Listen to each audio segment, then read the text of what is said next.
Hi, I'm Sandy Leah at Emmanuel Community, and I am honored and privileged to have with me as a guest today, Dwayne Wething.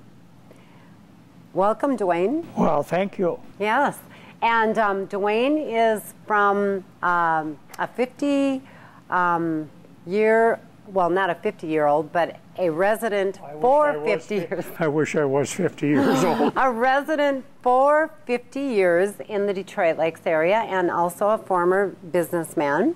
And I'm sure everyone knows him as Doc Wething. And so anyway, welcome and thanks for joining me. Thank you. And we are going to be talking about some really interesting information about Emmanuel Nursing Home.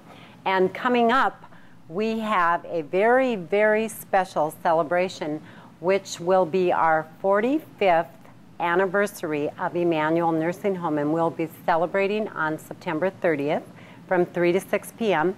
with all sorts of things going on here at Emmanuel. But anyways, we have this wonderful book, Living History, that Dwayne and I both have, and we're going to talk a little bit about the history of Emmanuel Nursing Home.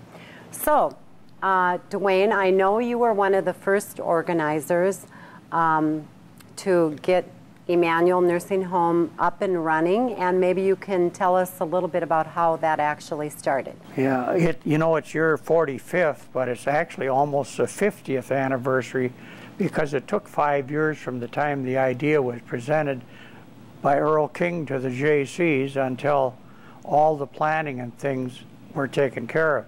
And I sort of arrived at the scene when the fundraising started, so there were people who worked a lot getting the permission to build and the planning and that sort of thing. And Earl King brought this idea to the Jaycees that we should have a community either nursing center or retirement center. And the Jaycees did some research on it and found, yes, the community certainly could support a retirement center. But the Jaycees did some investigating and decided it was just plain too big a project for the Jaycees to handle.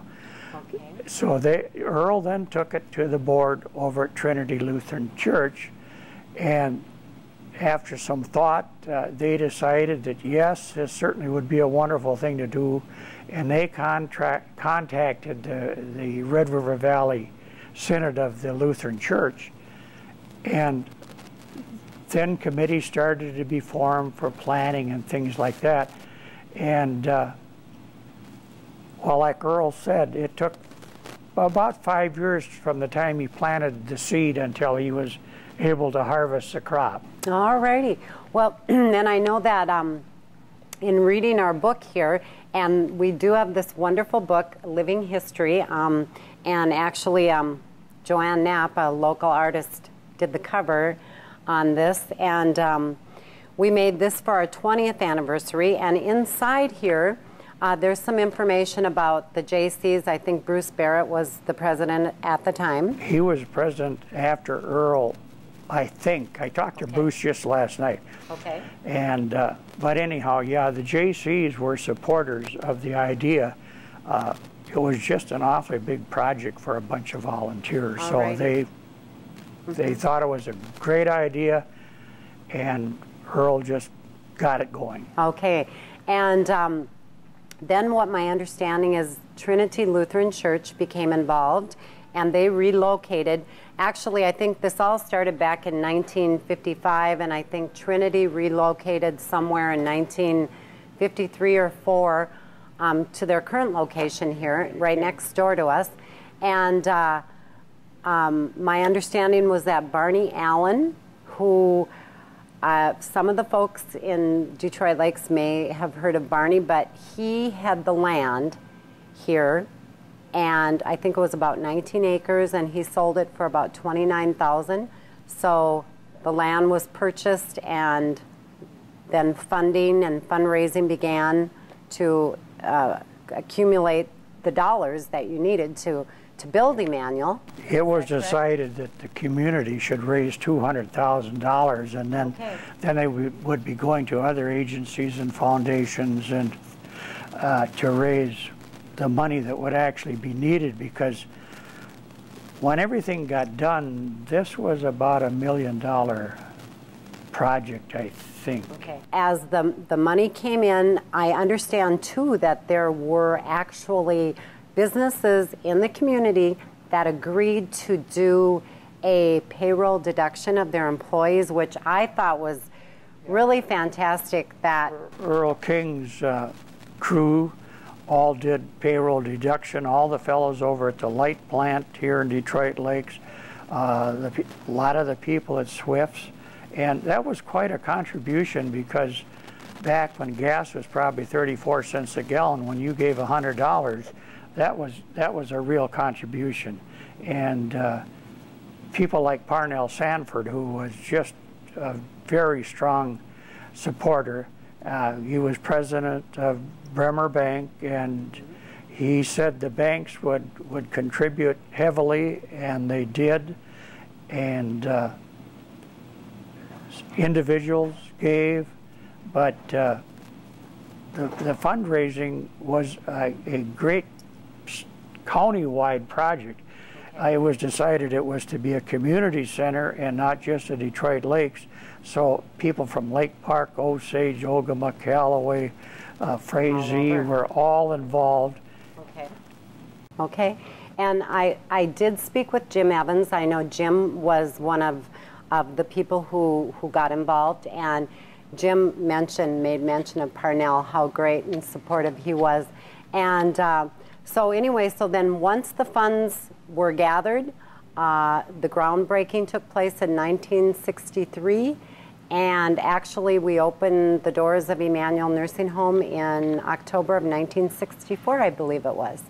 So like I said, I was not in on the original planning. I came when the fundraising started, and Bob Irvin was the main chairman for Main Gifts. I was chairman for Advanced Gifts, and really what that meant was almost anybody who could walk or talk got to be involved in that finance. And my job was to see to it that they had pledged before they went out and talked to anybody. So my job was relatively easy, because I could get to these people at the many meetings we had. But before, we had a man by the name of Harold Lumsden. He came in as a fundraiser, and he really knew how to handle people and do fundraising. And he helped me a lot right at the meetings we had, because he said no one goes out to solicit money unless they have made their own pledge first. And that took care of a lot of the pledging. All righty. And then the staff were hired, and I know that some of the original employees are current residents somewhere on our campus today, and that's been fabulous, because employees and people who organized Emmanuel are able to use our facility and our home. We don't like to refer to it as a facility, but so anyway, so I thank you for all this information. It is very interesting, and we thank... One last comment.